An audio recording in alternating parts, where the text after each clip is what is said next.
Jemaah rahimakumullah. Kemarin alhamdulillah kita sudah memotivasi diri kita dengan Al-Qur'an melalui surat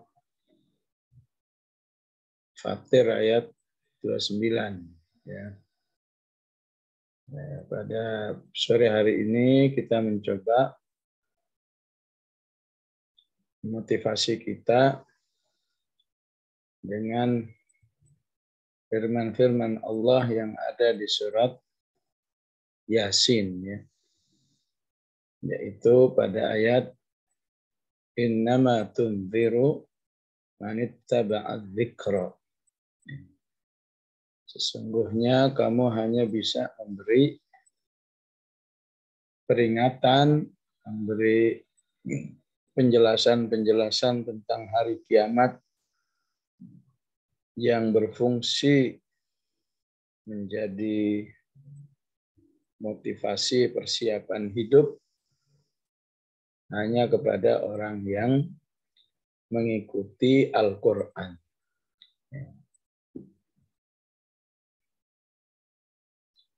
Jadi terhadap ayat ini kita memiliki dua tugas sekaligus. Tugas pertama, menjadi orang yang karena Al-Quran, karena interaksi dengan Al-Quran, maka ayat-ayat Al-Quran menjadi betul-betul penasehat bagi diri kita.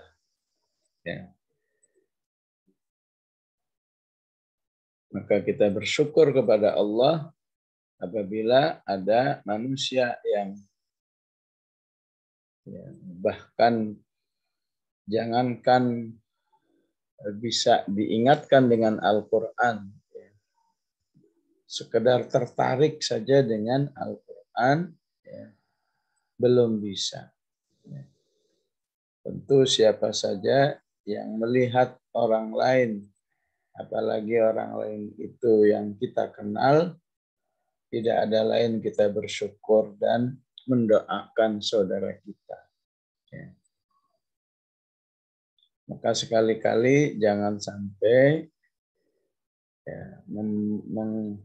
menumbuhkan sikap bahwa dirinya lah yang hebat dan orang lain yang masih orang lain itu hidup dalam kehinaan dan lain sebagainya. Kita tetap optimis kalau ada orang lain hari ini belum bisa tertarik dengan Al-Quran, kita doakan supaya tertarik dengan Al-Quran. Kemudian mengikutinya, kemudian merasakan indzarnya. Karena manusia yang merasakan indzar, peningatan-peningatan terhadap hari akhirat, itu akan merasa bahwa memang kiamat itu sudah sangat dekat dan menjadi sebuah keniscayaan peristiwa. Insya Allah Ibu sudah hafal ayatnya. Inna anzarnakum adzaban qariba. Sungguhnya kami ingatkan kalian dengan azab yang dekat. Betapapun manusia mengatakan lama, kita harus bisa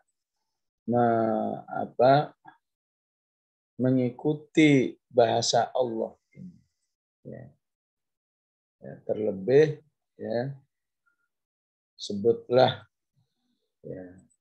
wallahu a'lam, andai kata ini andai kata kiamat itu 4.000 tahun lagi, Yang berarti diri kita sudah tahu kemana itu 4.000 tahun yang akan datang. Ya. Maka betapa dekatnya bagi Allah 4.000 tahun di sisi manusia, itu di sisi Allah cuma 4 hari. Maka wajarlah jika Allah menyebut hari kiamat itu dekat. Inna anzarnakum adzaban qariba. Ya.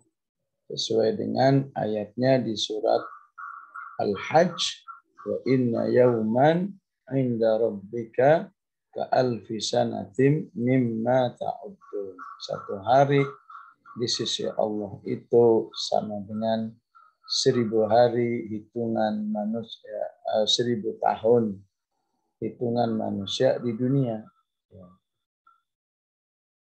Sehingga bagi kita, ya, kalau nggak bisa menerima logika hitungan, maka terimalah sebagai logika perasaan. Coba renungi yang sekarang usianya 40 tahun. Rasanya masih kebayang tuh saat SD, saat SMP, SMA. Tahu-tahu udah 40 tahun. Begitulah salah satu renungan ketika Allah menyebut waktu datangnya kiamat itu dekat. Inna anzarnakum adzaban qariba. Ya. Maka siapa yang merasa dekat, maka dia harus bisa merasakan yauma yanzurul mar'u ma qaddamat yadahu. Ya. Pada hari manusia membuktikan apa saja dulu yang sudah dilakukan. Ya. Di saat itu manusia akan tahu apakah dirinya orang baik atau orang jelek. Maka orang-orang kafirlah yang ketakutan sehingga ingin jadi tanah saja. Yaqulul kafiru ya laitani kuntu turaba. Jadi kita insya Allah selesai dari posisi tertarik. Senang dengan Al-Quran. Semoga Allah menerima amal soleh kita, kehadiran kita di Mukhayyam ini. Semoga Allah menerima sebagai bukti bahwa kami ya Allah termasuk orang-orang yang ittaba'adz dzikra. Maksudnya ittaba'al Qur'an. Ya. Ada yang nanya, kenapa Ustaz tidak disebut ittaba'al Qur'an saja? Kenapa disebut dzikra? Ya. Sebagaimana di surat Al-Hijr, inna nahnu nazzalna dzikra. Sebagaimana di surat Thaha, man a'rada an dzikri. Maka Al-Quran tidak menggunakan istilah Quran ya kecuali memang di situ ada fungsi baca. Ya. Misalnya inna anzalnahu Qur'anan. Karena Quran asal artinya bacaan. Ya. Tapi ketika Allah menginginkan Al-Quran yang punya fungsi ya, multi manfaat, maka Allah mengatakan dzikra. Ya. Agar Quran kamu baca, agar Quran membuat kamu sadar, agar Quran membuat kamu termotivasi, agar Quran membuat kamu takut kepada Allah. Ya. Maka itulah yang dimaksud dengan dzikra. Ya. Agar Quran membuat kamu cinta Allah, cinta Rasul, itu masuk dalam istilah az-dzikra. Ya. Itulah maksudnya kenapa nggak disebut Quran saja. Ya, supaya dipahami fungsi yang multi manfaat. Jadi tadi saya katakan dari ayat ini ya, insya Allah kita selesai dari posisi pengikut Al-Quran. Selanjutnya dari posisi orang yang tergugah kalau diingatkan oleh Al-Quran. Ya. Ini yang dimaksud dengan innama tunziru manittaba'a dzikra. Tugas berikutnya, kalau kita sudah berada dalam posisi ittaba'a dzikra, kemudian teringatkan oleh Al-Quran, tugas berikutnya kita yang harus berperan mengingatkan orang lain agar mencintai Al-Quran dan bisa diingatkan oleh Al-Quran. Apakah langsung kita yang memberi arahan, ataukah nggak langsung kita ngajak teman kita berbagi link, misalnya ini ada Mukhayam Quran, siapa tahu kamu berminat, insya Allah ini termasuk menjadi innama tunziru, kamu yang menjadi pengingat. Jadi pada hakikatnya manusia itu harus berfungsi dua, diingatkan dan mengingatkan. Sama seperti belajar dan mengajar, ta'allamal Qur'ana wa 'allamah. Sama seperti dalam perjuangan dakwah ada istilah memimpin dan siap memimpin dan siap dipimpin. Al-qiyadah wal jundiyah. Dalam berinteraksi dengan Al-Quran seperti itu. Saat dia jadi imam, maka dia menjadi pengingat. Saat dia jadi makmum, dia siap diingatkan oleh Al-Quran.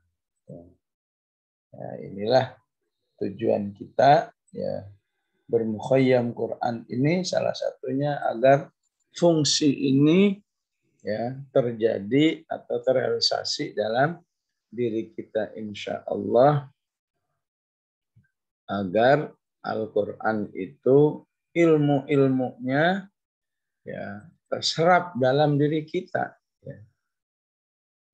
Maka salah awal ayatnya kan berbunyi wal Qur'anil Hakim. Salah satu tafsir wal Qur'anil Hakim, demi Al-Quran yang banyak memuat hikmah. Salah satu makna hikmah adalah ilmu. Artinya orang yang selalu menyebarkan Al-Quran, insya Allah orang yang akan banyak diberi ilmu oleh Allah Subhanahu wa Ta'ala. Innama tunziru man ittaba'a dzikra. Maka ketika orang itu berhasil atau selalu siap diingatkan oleh Al-Quran, maka menjadi orang yang wa khasyiyar rahmana bil ghaib. Insya Allah menjadi orang yang takut kepada Allah secara ghaib. Secara ghaib itu bagaimana? Maksud secara ghaib itu betapapun Allah itu tidak terlihat, tidak terjangkau oleh panca indera, akal, tapi keyakinannya melebihi seperti orang pernah melihat. Ini baru salah satu mukjizat Al-Quran. Nggak pernah ketemu, nggak pernah lihat, nggak pernah apa, tapi sama Allah yakin banget. Beda dengan orang-orang Yahudi. Katanya, wahai Musa, coba Allah suruh menampakkan wajahnya dong. Diabadikan di surat Al-Baqarah kejahatan Yahudi ini. Qalu wa idh qala Musa arinallaha jahra. Ya. Ya Allah, wahai Musa, tunjukkan kepada kami Allah itu dengan tervisual. Arinallaha jahra. Ya. Padahal kalau dia mau berusaha meyakini Allah tolong. Tapi kalau malah nabinya dilecehkan seperti itu, ya, maka akhirnya Allah azab. Fa'akhadhathumus sa'iqatu bidzulmihim. Allah hancurkan manusia-manusia yang sombong di hadapan Allah. Tapi kalau dia, ya, ayo beriman kepada Allah, dijawab, kok susah ya Allah, Allah mahdini fiman hadait. Ya. Supaya yakin kepada Allah, banyak bertasbih subhanallahi wa bihamdih. Banyak bertahlil la ilaha illallah wahdahu la syarikalah. Wabil khusus banyak baca Al-Quran, itulah yang bisa membuat hati kita beriman kepada Allah bil ghaib. Makna yang kedua bil ghaib itu ya, takut kepada Allah atau merasa dilihat oleh Allah betapapun dirinya sendirian. Nggak ada yang melihat, ya, siapa-siapa. Ya. Tapi dia merasa yakin dilihat oleh Allah, maka itulah yang dimaksud dengan wa khasyiyar rahmana bil ghaib. Ya. Maka begitu banyak fadilah-fadilah orang yang bisa takut kepada Allah bil ghaib, ya, dalam kesendiriannya. Misalnya hadis mengatakan man aslaha sariratahu aslaha alaniyatahu. Siapa yang dalam kesendiriannya tetap soleh, ya, niscaya Allah akan semakin solehkan, ya, dalam penampilannya di hadapan manusia. Ya. Barang siapa yang tetap soleh saat kesendiriannya, niscaya Allah akan selalu menutupi misalnya auratnya atau aib-aibnya. Ya. Begitu juga dalam amal-amal, ya. Bahwa orang yang punya amal-amal tertentu, ya, apa yang disebut dengan khobi'ah, ya, amal-amal rahasia, nggak peduli, nggak dikenal oleh orang, nggak peduli, ya, nggak dicitrakan, dia hanya ingin Allah yang tahu, ya, maka itu menjadi, ya, amal soleh yang luar biasa. Ya. Adalah Imam An-Naisaburi, ya, pernah punya khobi'ah. Khobiahnya apa? Ya, Allah takdirkan, ya, istrinya itu sakit permanen. Padahal pernikahan baru berlangsung beberapa hari. Istrinya sakit dalam keadaan permanen. Tentu kalau mengikuti perasaan manusiawi manusia, ya, nikah baru 3 hari, sebutlah 3 hari istri sakit permanen, ya. Wah, cerai aja lah, ya. Ya. Wah, macam-macam lah, ya. Tapi Imam Naisaburi ini, ya, langsung meyakini, ya, kondisi istri yang lagi sakit ini sebagai ladang amal soleh. Ya. Ya. Dan dia merahasiakan betul amal ini. Ya. Walaupun sekarang kita kok tahu sekarang, nanti ceritanya. Ya. Yang jelas dia, ya, 15 tahun berhasil merahasiakan amal solehnya, ya, merawat istrinya, ya, karena istrinya itu sampai ya istilahnya qorihah, ya. Qorihah itu bisa disebut lumpuh, ya, nggak bisa bergerak kecuali hanya di tempat tidur saja, ya. Tidur sholat harus dibantu wudhu, ya, sholat di tempat, ya. Maka dia sedikit pun tidak ada penyesalan, ya, kecuali ridho kepada Allah, ya. Dia yakin inilah cara Allah memberi saya satu kebaikan di dunia ini dan di akhirat. Ya, ya. Ya, ini salah satu barokah, memang beliau pakar Al-Quran kan. Naisaburi itu punya tafsir namanya Al-Baydawi.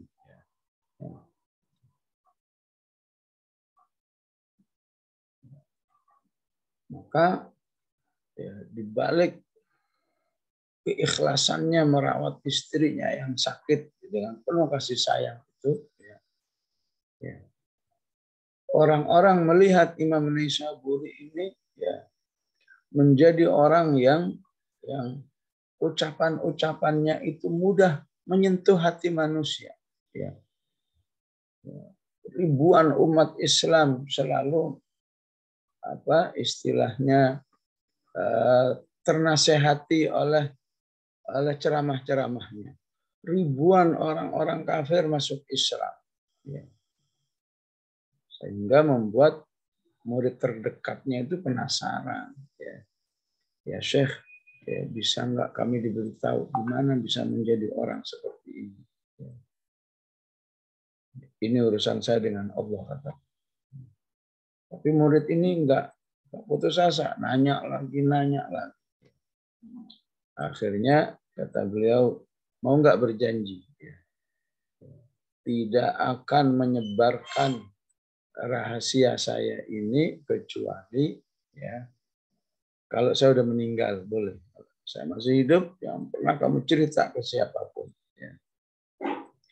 Maka dia ceritakan, intinya dia mendapat ujian, ya, bahwa ya, belum sepekan menikah, istrinya sakit kelumpuhan yang membuat dirinya qorihah, artinya hanya kalau kita istilahnya bed rest, ya, hanya bisa berada di tempat tidur.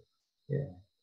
Tapi saya yakin, ya, sebagaimana Rasulullah Al-Quran banyak menjelaskan, ya, bahwa keberadaan pasangan itu satu dengan yang lain pada hakikatnya ladang amal soleh yang sangat luas. Ya.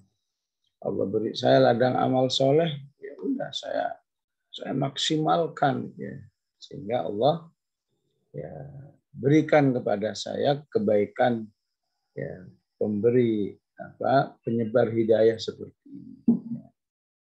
Ya. Dan begitulah akhirnya sampai Allah ya, berakhir hidupnya dan baru kemudian dijelaskan kepada kaum muslimin. Ini disebut dengan bil ghaib, ya. Khasyar rahmana bil ghaib. Dia tidak ingin ada amal dirinya yang diketahui oleh umat manusia di zaman itu, ya. Walaupun akhirnya diceritakan setelah beliau meninggal. Ya. Di ayat ini, karena Al-Quran, orang, ya, bisa merasakan takut kepada Allah. Ya. Dan takut kepada Allah itu merupakan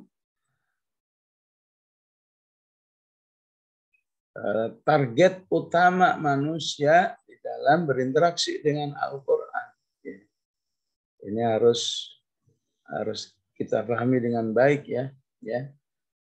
Ya, kalau boleh pakai ranking itu, ranking nomor 1, ya, rasa takut kepada Allah bersama Al-Quran itu harus menjadi target nomor 1. Ya. Ya. Setelah itu mungkin ada pahala, setelah itu ada target hafalan yang kuat dan seterusnya. Ya. Maka jangan sampai ketika kita sudah bisa baca Quran dengan baik, sudah ini, sudah itu, tapi rasa takutnya kepada Allah, wabil khusus saat dalam kesendirian, wabil khusus saat sebuah maksiat itu istilahnya instan ready di depan mata, seperti kisah Nabi Yusuf alaihissalam. Wanitanya yang mau, wanitanya yang menyediakan sarananya, wanitanya yang mempersiapkan segala-galanya supaya aman. Nabi Yusuf tinggal menerima peluangnya saja, tapi dijawab dengan ma'adzallah. Aku berlindung kepada Allah dari perbuatan. Itulah contoh khasyir rahmana bil ghaib yang dijelaskan di surat Yusuf, sehingga orang seperti ini disebut mukhlasin. Kadzalika linasrifa anhu as-su'a wal fahsya innahu min ibadinal mukhlasin. Apa bedanya dengan mukhlisin? Mukhlasin di atas mukhlasin. Untuk menjadi mukhlasin harus latihan dulu menjadi mukhlisin. Orang yang memurnikan imannya betul-betul hanya kepada Allah. Sehingga nggak bisa digoda oleh setan. Sehingga takut kepada Allah betapapun kemaksiatan itu sangat mudah dilakukan, tapi karena takut kepada Allah, ma'adallah, lindungilah saya Allah dari maksiat ini, maka Allah sebut jadilah Nabi Yusuf itu mukhlasin. Apa terjemahan realnya itu? Bagaikan orang beriman yang sudah disetting selalu dalam kebaikan. Aslinya manusia nggak mungkin, tapi karena Allah lihat prestasi-prestasi keimanannya, maka Allah tolong menjadi orang yang mukhlas. Disetting selalu dalam keadaan baik, disetting selalu dalam keadaan terjaga dari maksiat, sehingga maksiat itu menjadi sangat kecil bagi orang yang wa khasyir rahmana bil ghaib fabashshirhu bimaghfiratin wa ajrin karim. Jadilah manusia yang mudah diampuni oleh Allah dan mendapat pahala yang mulia. Kemudian inna nahnu nuhyil mauta wa naktubu ma qaddamu wa atharahum wa kulla syai'in ahsaynahu fi imamin mubin. Penekanan dalam ayat ini jangan sampai kehidupan kita di dunia ini yang akan berulang, tapi kita tidak punya dokumen-dokumen yang positif. Begitu dihidupkan lagi, dibuka dokumen hidupannya, isinya jelek semua. Maka Allah inginkan kepada kita dengan Al-Quran ini insya Allah dokumentasi hidupmu itu akan selalu baik. Betapapun kamu sudah meninggal, Allah masih berikan aliran-aliran pahala karena semasa hidupnya dia punya kerja-kerja atau karya-karya yang masih dimanfaatkan oleh manusia. Karya apa misalnya? Karya mengajarkan Al-Quran atau mengajarkan ilmu. Apalagi anaknya yang selalu berdoa untuk dirinya. Ini yang dimaksud dengan wa atharahu. Al-Quran mengingatkan kita jangan sampai menjadi manusia yang nggak punya jejak, ya. Kata apa? Ya, kata pepatah kan, gajah mati meninggalkan gading. Ya. Pelajaran SD kita kan, apa istilahnya, macan mati meninggalkan belang-belangnya. Manusia mati meninggalkan apa? Ya. Ya. Na'udzubillah kalau hanya meninggalkan itu tuh, mati meninggalkan utang, ya, yang harus ditanggung oleh bangsa Indonesia. Na'udzubillah, na'udzubillah. Ya. Dia yang utang, ya, masyarakat yang ketempuan menanggung hutang. Ya. Maka hendaklah bisa menghasilkan karya-karya. Jadi ada anak, ada wakaf mushaf yang dijelaskan oleh Rasulullah itu, ya. Ada apa lagi? Ada bangun masjid, ya. Ada apa lagi? Ada gali sumur, ya. Ada penjagaan, ya. Penjagaan aliran sungai. Ya. Itu semua merupakan asar yang diingatkan oleh Rasulullah. Silahkan, ya, setiap kita, ya, bakatnya di mana, ya. Syukur-syukur bakatnya semuanya, ya. Kalau nggak bisa minimal satu aja, ya. Ya. Apa anaknya jadi rajin berdoa untuk dirinya, Rabbighfirli wal walidayya warhamhuma kama rabbayani shaghira. Ya. Begitulah Al-Quran memberi motivasi kepada kita. Ya. Maka terhadap dua ayat ini Allah memberi contoh. Ya. Ayat berapa itu? Ayat 13, ya. Wadrib lahum mathalan ashabal qaryah idh ja'ahal mursalun idh arsalna ilaihim itsnaini fakadzabuhuma fa'azzazna bitsalitsin faqalu inna ilaikum mursalun. Ya, ya.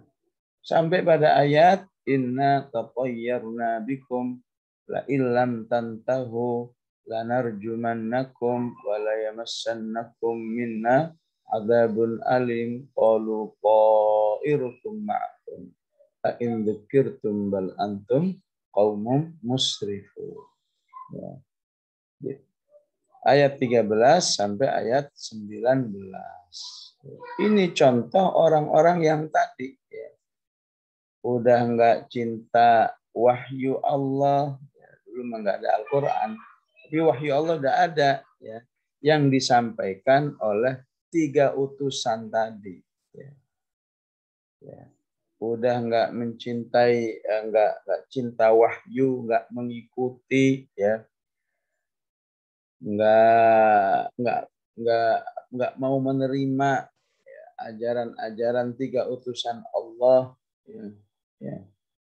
Yang lebih jahat lagi adalah, ya, memusuhi utusan-utusan Allah itu. Ya. Seperti yang dia katakan, qalu inna tatayyarna bikum. Ya. Wahai katakan laki-laki yang menyampaikan wahyu, ya. Hidup kami ini jadi susah begini, ini gara-gara kalian. Ini manusia yang paling sengsara. Ya. Kalau kalian nggak berhenti, kalian akan kami lakukan tindakan kekerasan. Kami lempari kalian, lanarjumannakum. Akan saya siksa dengan siksa yang pedih. Wala yamassannakum minna adzabun. Singkat cerita, ayat ini menjelaskan, ya, intinya 3 utusan Allah ini, ya, dalam tanda kutip gagal mengajak umat manusia, ya. Maka surat Yasin ini mengingatkan kepada kita, jangan sampai kamu menjadi seperti ashabul qaryah itu. Ya. Nggak tanggung-tanggung yang ngajari seorang Rasul jumlahnya 3, nggak dapat hidayah, itu kan keterlaluan sekali. Ya. Ya. Maka jadilah orang yang mudah diajak kembali ke jalan Allah, walaupun yang ngajak itu bukan utusan Allah, tapi cukuplah dia mengingatkan tentang isi wahyu Allah. Man ittaba'a dzikra, kamu sudah harus menerima. Ya. Maka Al-Quran memberi istilah, ya, daerah yang ditempati oleh orang-orang model begini, ya, namanya qaryah. Ya. Kalau belajar bahasa Arab kan qaryah itu artinya apa? Desa. Ya. Kita sering menerjemahkan negeri. Ya. Tapi kalau pakai istilah Al-Quran, ya, qaryah itu daerah yang penghuninya tukang maksiat semua. Ya. Ya. Bagaimana dengan negeri ini? Ya. Aduh, kita kembalikan kepada Allah aja deh, ya. Nggak tega kita mau menyebut qaryah. Ya. Qaryah itu apa? Ya, apabila di daerah itu penghuninya ya ingkar kepada Allah. Ya. Terutama jika pejabat-pejabatnya yang ingkar, maka daerah itu juga disebut qaryah. Ya. Coba baca surat Al-Isra ayat 16. Ya. Wa idza aradna an nuhlika qaryatan. Apabila kami akan menghancurkan sebuah daerah, ya, ya, boleh daerah itu negeri atau apa saja, ya. Amarna mutrafiha, maka pejabat-pejabatnya itu, ya, menolak, ya, perintah-perintah kami. Fafasaqu fiha, sehingga mereka pejabat-pejabatnya itu menjadi ahli maksiat semua. Fafasaqu fiha. Ya. Susah mencari pejabat yang penanggung jawab atau pengurus negara yang soleh. Ya. Fafasaqu fiha. Maka daerah yang isi pemimpin-pemimpinnya begini, Allah katakan ini sudah laik untuk dihancurkan. Fahaqqa 'alaihal qawlu fadammarnaha tadmir. Ya. Gimana Bu, negeri kita sudah termasuk ayat ini enggak? Ya. Semoga enggak, ya. Betapun di hati kita kok kayaknya iya ya. Ya. Ya. Tapi insya Allah enggak. Kenapa enggak? Karena masih ada hamba-hamba Allah yang berani menghadang, ya, para pengurus negara yang fasik-fasik tadi. Sehingga insya Allah warga-warga negara yang masih berusaha memperbaiki para pemimpin yang jahat tadi itu menjadi pertimbangan bagi Allah, ya. Memang daerah ini qaryah, ya, tapi ada yang berusaha merubahnya nggak jadi qaryah.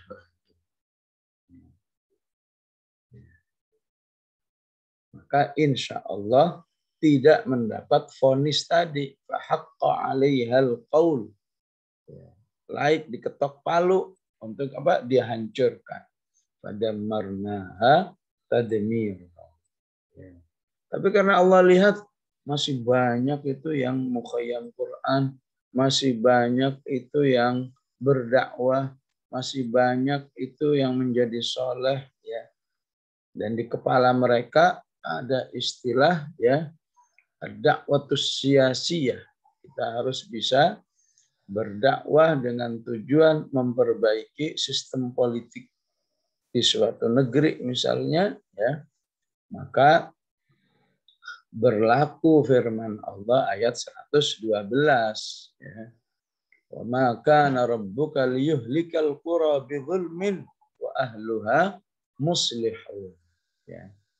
Walaupun daerah-daerah itu berstatus qaryah, ya, negeri A statusnya qaryah, negeri B qaryah, negeri C qaryah, tapi Allah masih melihat ada juga tuh penduduknya yang masih berusaha memperbaiki, ya.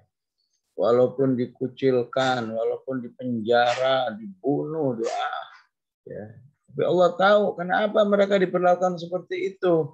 Karena mereka sadar, ya, status negerinya qaryah sehingga harus diperbaiki. Maka Allah katakan tidak jadi saya vonis untuk dihancurkan. Ya. Nah, inilah salah satu juga tujuan kita ya bermukhayyam Quran agar kita memahami sebuah ya manhaj Quran secara integral, bahwa Quran ini bukan sekedar bacaan yang berpahala, tapi bacaan agar manusia itu peduli terhadap kehidupan ini. Ya. Kalau rusak diperbaiki, ya. Bukan malah kabur, namanya uzlah. Ya.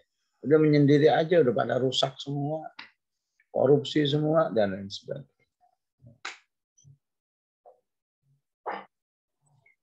Kemudian di ayat 20 bunyi ayatnya gimana? Wajah amin aqsal madinati rajulu yas'a. Qala ya qaumi ittabi'ul mursalin. Ya. Telah datang dari pusat dari daerah yang jauh laki-laki yang berusaha memperbaiki kehidupan. Dia mengingatkan masyarakat, ayo ikuti utusan-utusan Allah ini, tabi'ul mursalin. Apalagi utusan ini orang-orang ikhlas, tabi'u man la yas'alukum ajra wa hum muhtadun. Ya. Diajarkan prinsip-prinsip tauhid dan seterusnya. Wa ma liya la a'budul ladzi fatarani wa ilaihi turja'un dan seterusnya. Attakhidhu min dunihi alihatan yuridnir rahmanu bidurri la tughni anni syafa'atuhum syai'aw wa la yunqidun inni idzal lafi dhalalin mubin inni amantu bi rabbikum wasma'un qila dukhulil jannah. Maksudnya apa itu? Akhirnya laki-laki ini dibunuh oleh masyarakat. Ya. Sehingga Allah janjikan nanti kamu masuk surga. Nah, ketika daerah itu, daerah laki-laki ini baik, mendukung para utusan Allah, mengajarkan tauhid, maka Allah mengistilahkan daerah yang baik itu namanya Al-Madinah. Ya. Kalau pelajaran bahasa Arab kan Madinah artinya kota. Tapi istilah Quran ya hanya disebut Madinah apabila ya di tempat itu ada proses dakwah. Insya Allah negeri ini di sisi Allah berstatus dakwah. Ya. Nah, begitulah memahami kata Qaryah dan Madinah. Ya. Ya. Misalnya baca surat Al-Kahfi, fantalaqa hatta idza ataya ahla qaryatin istat'ama ahlaha fa abau ay yudayyifuhu fa wajada fiha jidaran yuridu an yanqadda fa aqama. Saat Musa dan Khidir mendatangi masyarakat yang enggak sopan ya, udah ditolong nggak berterima kasih kepada Khidir dan Musa, ya. Nggak menyambutnya, nggak memberi makan, seterusnya, maka Allah sebut daerah saat itu namanya ya, Qaryah. Ya. Ahla qaryatin istat'ama ahlaha. Ya. Di ujung kisah, ya, daerah itu disebut Madinah. Wa ammal jidaru fakana li ghulamaini yatimaini fil Madinah. Wa kana tahtahu kanzul lahuma wa kana abuhuma salihah. Karena akan diperbaiki kondisi daerah itu oleh Nabi Khidir, maka Allah menyebutnya dengan Al-Madinah. Ya. Makkah disebut Qarya karena isinya Abu Jahal, ya, Abu Lahab, dan kawan-kawan. Saat Rasulullah pindah ke Yathrib, Rasulullah menggantinya dengan Al-Madinah. Ya. Wa min ahlil Madinati maradu 'alan nifaq. Penduduk Madinah ini ada juga yang jahat, ya, tapi mayoritasnya baik, sehingga Allah sebut Al-Madinah. Ya. Ya begitulah ya penjelasan sore hari ini ya, yang memiliki multi pendekatan ya. Ada penjelasan tentang motivasi, ada penjelasan tentang tafsir, ada penjelasan tentang thaqafah Quran, dan ada penjelasan tentang pentingnya berdakwah yang sifatnya memperbaiki umat, memperbaiki negara. Ya, istilah apa aja silahkan, mau sebut dengan dakwah siasah, mau dakwah sultaniyah, macam-macam. Yang jelas, ketika sebuah dakwah itu bertujuan memperbaiki umat, memperbaiki negara, itu merupakan manhaj Al-Quran seperti yang dijelaskan di surat Yasin. Sallallahu alaihi sayyidina Muhammad wa ala alihi wa sahbihi wasallam. Alhamdulillahirabbil alamin. Wassalamualaikum warahmatullahi wabarakatuh. Waalaikumsalam warahmatullahi wabarakatuh. Jazakallahu khairan Gurunda yang telah memberikan banyak motivasi serta membuka pemahaman kami tentang tadi al-zikru, sebagaimana di surat Yasin tadi, dan yang ayat-ayat yang serupa. Berikutnya, apakah ada pertanyaan, Bunda? Boleh? Ya, silakan. Baik, Bapak Ibu yang mau bertanya, tafadhol langsung saja open mic satu penanya. Ada? Bisa langsung bertanya langsung. Ya, bisa bertanya langsung, tafadhol. Ya, angkas. Silakan tuh. Ya. Baik. Saya buka mic-nya.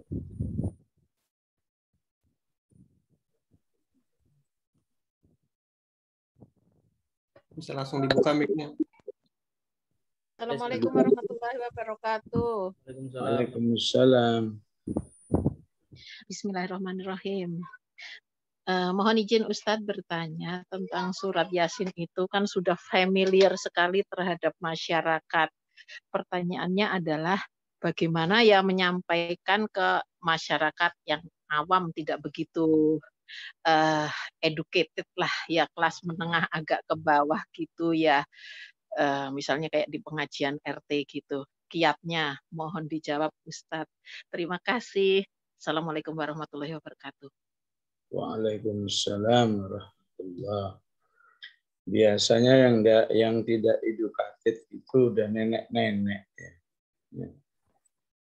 Yang secara hitungan manusia insya Allah sebentar lagi ya sudah meninggalkan kita ya.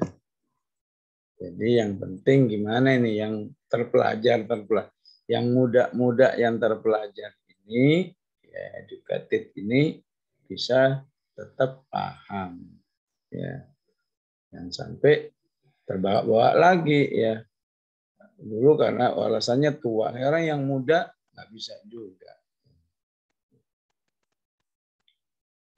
Nah, itu yang pertama ya. Yang kedua ya, bahwa dalam penyampaiannya ya, minimal adalah esensinya. Esensi surat Yasin itu apa?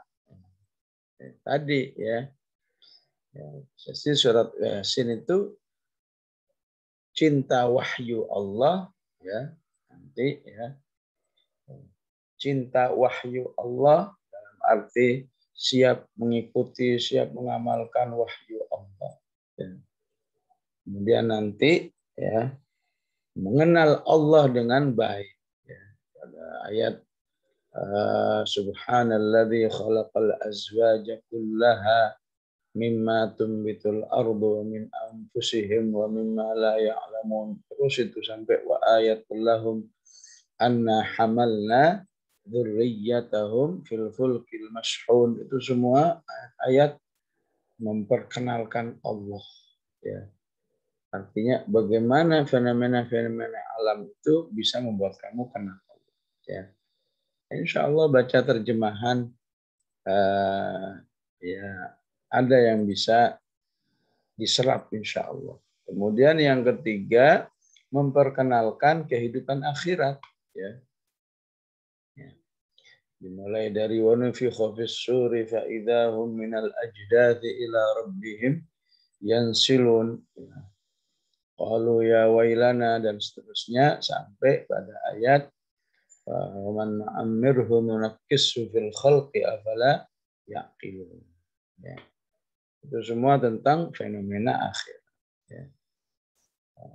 Kemudian ayat berikutnya, halaman berikutnya, wa ma 'allamnahu asy-syi'ra wa ma yanbaghi lahu illa dzikru wa qur'anun mubin. Ya, kembali lagi tentang pentingnya mencintai Al-Qur'an dan mengenal Allah dengan baik. Ya. Melalui nikmat-nikmatnya. Walakum fiha manafi'u wa masyaribu afala tashkurun. Itu esensi-esensi dari surat Yasin. Ya. Tentu kita akan mengatakan, wah saya kan bukan ustadzah, saya kan bukan pakar, nggak usah begitu. Ya. Ya. Pokoknya niatnya itu, pokoknya ini saya sampaikan ini ya, ya bisa diterima, alhamdulillah, nggak usah diterima. Yang penting Allah udah ngelihat saya, udah dengar dari mulut saya bahwa saya kepingin ya, kaum muslimin atau kaum muslimat ini tahu bahwa isi Yasin itu begini ya. Nah, ini penjelasan ataupun solusi dari saya dalam kondisi ketika kita dalam berbagai macam keterbatasan. Nah, tentu kalau mau agak ideal ya, maka kita penting untuk talaki ya. Kita dulu yang ngaji dari satu ayat ya. Ya, walaupun saat ini kita sudah bertalaki tapi juz 30 ya. 2 ayat, 3 ayat itu insya Allah ya tujuannya agar lebih terpahami ya, terpahami secara luas dalam arti kaitannya dengan ayat-ayat yang lain ya. Ya.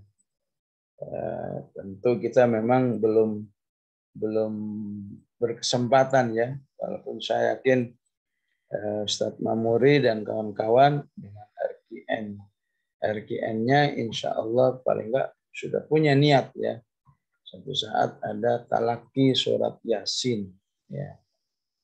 Ya sehingga ya apa yang kita baca dari surat Yasin itu ya, terasa nilai-nilai emasnya ya, nilai-nilai berharga ya.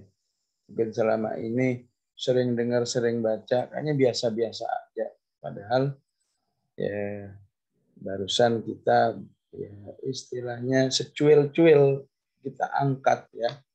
Karena memang ini bukan forumnya, ini forum Mukhayyam lebih menggali motivasinya. Tapi kalau ada forum ya, kajian surat Yasin itu baru ya. 1 ayat, 2 ayat, 3 ayat betul-betul terdalami insya Allah ya. Sehingga yang muda-muda ini menjadi lebih punya bekal, lebih punya rasa percaya diri untuk menyampaikan kepada masyarakat insya Allah. Baik, Allah a'lam. Jazakallah Gurunda yang telah memberikan arahan serta bagaimana solusi dakwah kepada masyarakat. Karena waktunya terbatas, bagi yang ingin bertanya insya Allah nanti disimpan dulu di kesempatan berikutnya. Mohon berkenan Gurunda menutup dengan doa di sore hari ini. Bismillahirrahmanirrahim. Alhamdulillahirabbil alamin. Allahumma shalli wa sallim ala sayyidina Muhammad wa ala ali sayyidina Muhammad. Allahumma arhamna bil Qur'an waj'alhu lana imaman wa nuran wa hudan wa rahmah. Allahumma dhakkirna minhu ma nusina wa 'allimna minhu ma jahilna warzuqna tilawatahu ana al-laili wa ana an-nahar bi rahmatika ya arhamar rahimin.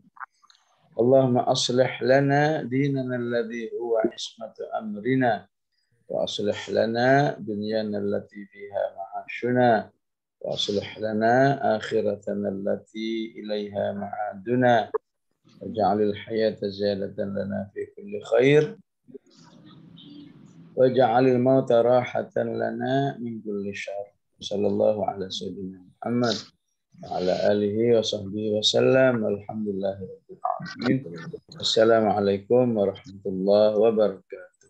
Waalaikumsalam warahmatullahi wabarakatuh. Jazakallah Gurunda. Wa'iyyakum semua ya, mohon pamit semuanya.